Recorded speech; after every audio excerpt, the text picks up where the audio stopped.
अवैध वसूली से तंग आकर खुदकुशी करने वाले त्रिभुवन कश्यप का अंतिम ये लेटर भी सामने आ गया है और जिसमें अपनी सारे कारण वो दर्शाए हैं और कई लोगों पर आरोप भी लगाए हैं। चिट्ठी फिलहाल सामने आ गई है। व्यापार मंडल के पदाधिकारी भी पहुंचे हैं और देखिए उन्हीं के साथ खास बातचीत ओम नारायण अवस्थी के साथ। मैं हूँ ओम नारायण अवस्थी और मैं मौजूद हूँ इस वक्त हैदरगढ़ में, कस्बा हैदरगढ़ में। आप लोगों ने कुछ दिनों पहले सुना होगा किसान बीज भंडार, न्यू किसान बीज भंडार के मालिक त्रिभुवन कश्यप ने आत्महत्या कर ली, सुसाइड कर लिया।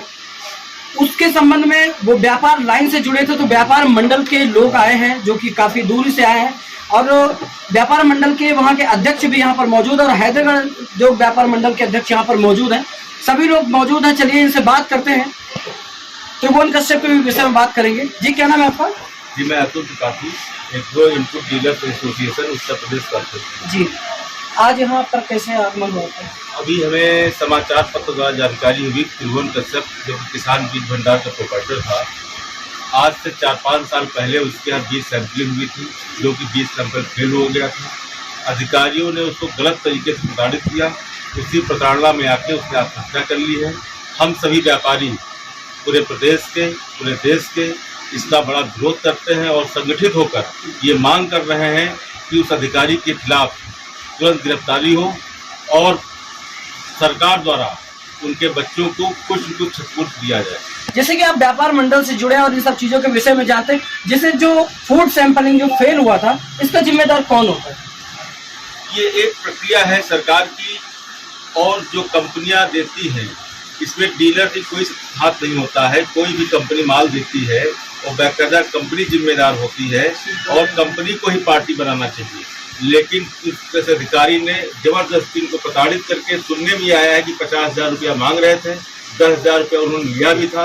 इसके बावजूद भी उन्होंने जबरदस्ती उसको फंसाने का काम किया है। इसलिए हम लोग पूरी मांग है उस अधिकारी को तुरंत गिरफ्तारी की जाए। त्रिभुवन कश्यप को यहाँ पर बहुत दूर दूर तक के लोग जानते हैं, बहुत पुरानी दुकान है। बीज सैंपलिंग फेल हुई, जिस कंपनी से वो बीज मंगाते थे, जिस कंपनी का बीज आप सभी लोगों को देते थे, जो किसान अपने घर ले जाते थे, वो वहां पर जांच हुई। यहाँ पर जब जांच हुई इनकी दुकान में तो बीज का सैंपल फेल हो गया।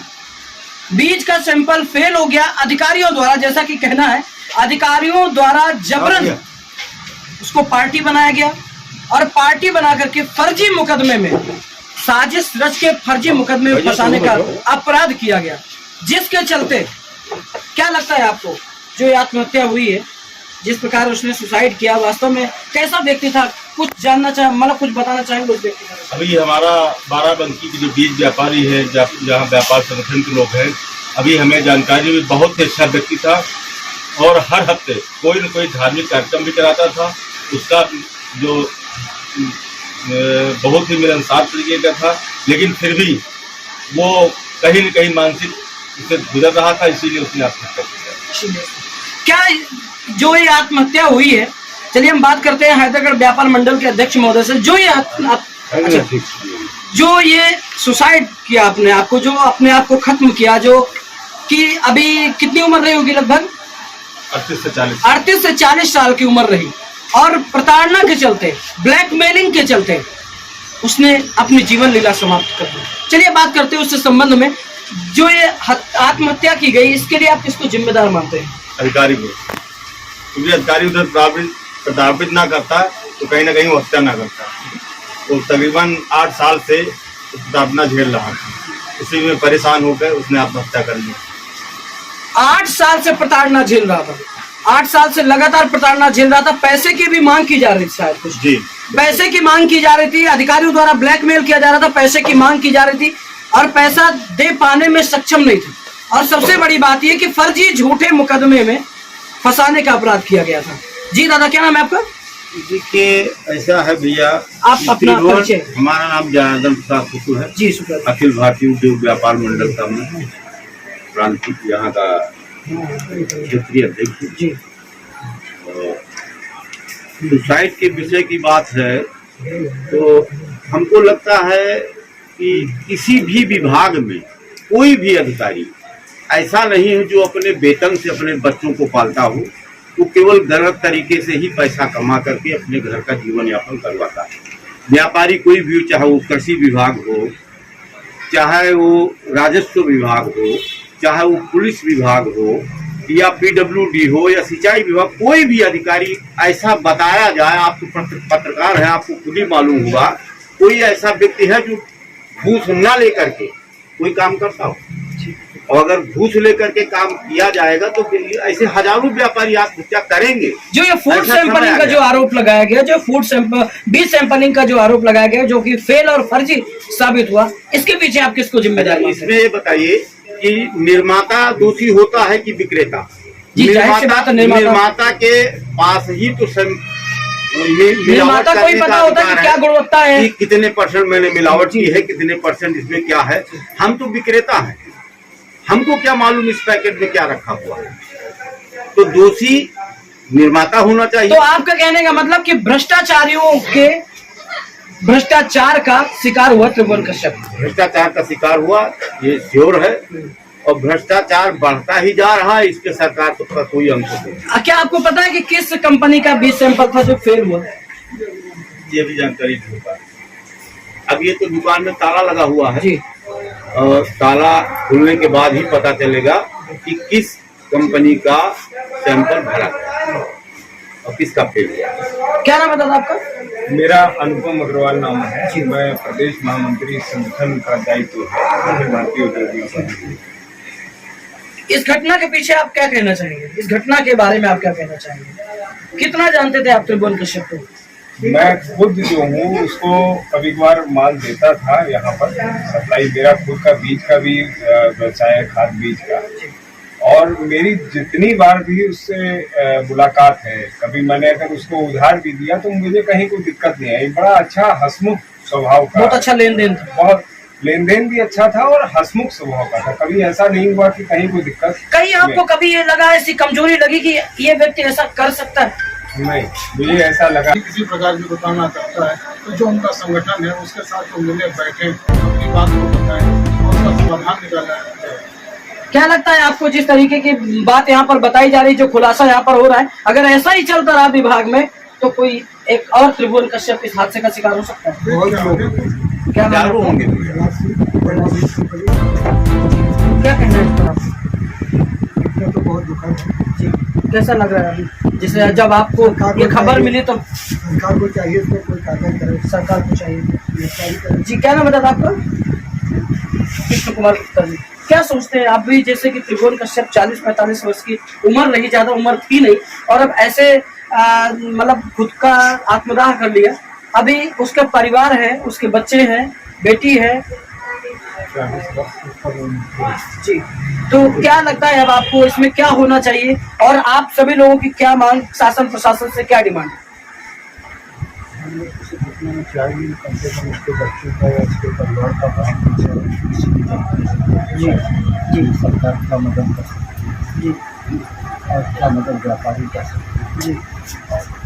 अब पुलिस को जाना पहुँचना गया, आगे ऐसी कोई घटना न हो तो कोई दूसरा भी जी, इसलिए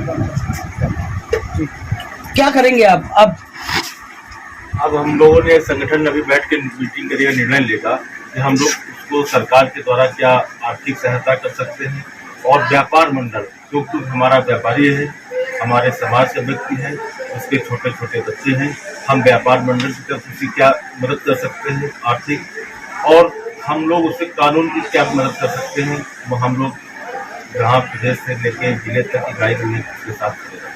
जैसे कि इतनी बड़ी घटना हो गई और इतनी बड़ी घटना ने अपने आप को खत्म कर लिया, एक व्यापारी ने अपने आप को खत्म कर लिया, अपनी जीवन लीला समाप्त कर ली। ऐसा आगे ना हो, ऐसा अन्य किसी व्यापारी के साथ ना हो। जैसे कि आप लोग बता रहे हैं कि हमारा एक संगठन है, प्रदेश स्तर पर, देश स्तर पर संगठन है, जिस पर हजारों लोग होंगे, लाखों लोग होंगे। क्या करना चाहेंगे आप कि ऐसे किसी हादसे का शिकार कोई और व्यापारी ना हो, कोई और व्यक्ति ना हो? एक तो क्या कहना, दिशा निर्देश क्या देना चाहेंगे व्यापारियों के लिए? एक तो हम ये कह रहे हैं कि जो भी व्यापारी है एकजुट रहे। दूसरा क्या है कि सैंपल लेना और सैंपल फेल होना एक प्रक्रिया है, इससे कतई डरने की आवश्यकता नहीं है। अगर सैंपल होता है, फेल होता है, अपने संगठन को बताएं, वो पूरी मदद करेगा। दूसरा क्या है कि जो आत्महत्या करने की घटनाएं बहुत बढ़ रही है। हमारी सरकार से लगातार मांग चल रही है कि कृषि व्यापार को ऑनलाइन से दूर रखा जाए। आज बहुत से जिलों में ऐसी घटनाएं हो रही हैं, छोटे छोटे बच्चे ऑनलाइन दवा, पेस्टिसाइड, सल्फास वगैरह मंगा के खा रहे हैं। तो हमारा एक ये भी सरकार से निवेदन है कि कृषि व्यापार को ऑनलाइन से हमेशा दूर रखें, क्योंकि जो ग्राहक आता है, दुकानदार को मालूम होता है ये दवा कितने लेगा, लेकिन ऑनलाइन मंगाने के बाद खा लेता है। किसी को नहीं मालूम चलता है कि ना उसका कोई बिल पर्चा होता है। हमारी सरकार से ये भी मांग है कि ऑनलाइन को हटाया जाए कृषि व्यापार से।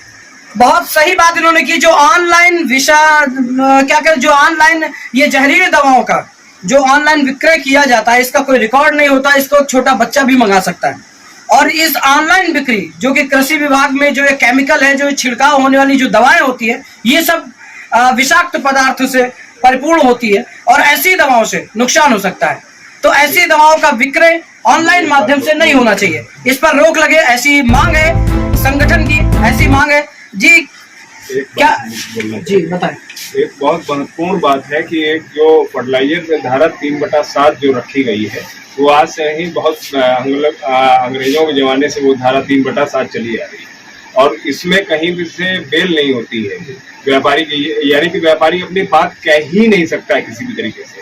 अगर उसको गलत सिद्ध कर दिया गया, 4 लखेरे अगर खड़े हो गए, उन्होंने कहा नहीं व्यापारी चोर है, तो अधिकारी भी मजबूरी में मानते हैं। अधिकारियों को मालूम है वो चोर नहीं है, मगर अधिकारी उसको खिलाफ लिखा पढ़ी कर देते हैं और मान लेते हैं कि ये जो है व्यापारी चोर है, वो अपनी बात कह ही नहीं पाता।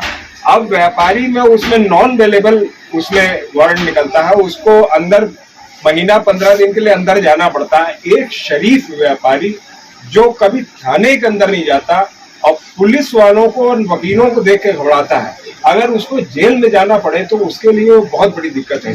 ये जो घटना हुई है वो इसमें ये शामिल है। ये बच्चा, ये लड़का जो है जेल में रह के आया है, बहुत प्रताड़ित हुआ इसी मामले में धारा 3/7 इसके ऊपर लगी है। तो मैं खास तौर से इसके खिलाफ बोलता हूँ कि ये धारा 3/7 बिल्कुल पूरी तरीके से ना हटे, तो कम से कम बेलेबल जरूर हो। बेलेबल होगी तो व्यापारी अपनी बात कहेगा। धारा 3/7 कृषि कानूनों में आता, धारा 3/7 जो कि लगने के बाद अवेलेबल नहीं है। और त्रिभुवन कश्यप के साथ कुछ ऐसा ही हुआ। जेल में गए फर्जी आरोपों में, जिनमें इनका कसूर भी नहीं था। कंपनी से इन्होंने बीज मंगाया और वो बीज सैंपलिंग में फेल हो गया, तो उत्पाद जो करती है कंपनी, उसने सारा ब्लेम इन पर डाल दिया। सारा ब्लेम इन पर डालने के बाद 3/7 का मुकदमा हुआ, जिसमें त्रिभुवन कश्यप जेल गए। और कहीं ना कहीं इस चीज को भी आप एक वजह मान रहे हैं? जी बिल्कुल मान रहे हैं। बोलिए, क्या कहना चाहेंगे? जब वो जेल गया तो क्या ये सारी चीजें भी उसके दिमाग, क्या लगता है आपको? जी, इन्हीं चीजों को लेकर वो परेशान रहता था, काफी डिप्रेशन में रहता जी, था। डिप्रेशन में रहता जी, था। जी। कभी इस बात का, जैसे आप तो यहाँ के रहने वाले, कभी इस बात का खुलासा या कभी इस बात के विषय में आपसे कोई चर्चा की? जी नहीं, कभी नहीं। कभी बताया जी नहीं। अभी हम लोगों ने उनकी वाइफ से मिले हैं तो उन्होंने इस बात का जिक्र किया। संविधान की धारा 3/7 ले डूबा त्रिभुवन कश्यप का परिवार और उनकी जीवन लीला को समाप्त करने का सबसे बड़ा कारण बना। एक चीज और थोड़ा सा बता दें आपको, ये 3/7 मुकदमा पंजीकृत हुआ था 2016 में। 8 साल हो गए, पुलिस ने चार्जशीट ही नहीं लगाई। तारीख पे तारीख तारीख तो होगा, वो क्यों नहीं होगा? वकील पैसा लेता है तारीख का। चार्जशीट क्यों नहीं लगाई 8 साल में? सरकार क्या करती है? चार्जशीट भी अभी तक गई नहीं और जेल चले गए। जेल तो बेल करानी पड़ेगी, नहीं उठा लिया जाएगा हमको। आप देख सकते हैं भ्रष्ट तंत्र और भ्रष्ट प्रशासन के मनमानी चीजों का शिकार हुआ ये परिवार और त्रिभुवन कश्यप, जिसने आज इन्हीं सब चीजों से होकर के अवसाद में चला गया। मानसिक और शारीरिक प्रताड़ना झेलते हुए, ब्लैकमेलिंग झेलते हुए आखिर एक दिन वो हिम्मत हार गया और हिम्मत हारने के बाद उसने अपनी जीवन लीला समाप्त कर दी। क्या कहना है आप सभी लोगों का? बहुत लोग जानते हैं त्रिभुवन कश्यप को, न्यू किसान बीज भंडार सुबह तिराहा के पास मौजूद है। बहुत लोग जानते हैं। क्या कहना है आपका? इस पर अपनी प्रतिक्रिया दें और अपनी राय दें और देखते रहे सोशल मीडिया और नारायण अवस्थी के साथ। नमस्कार।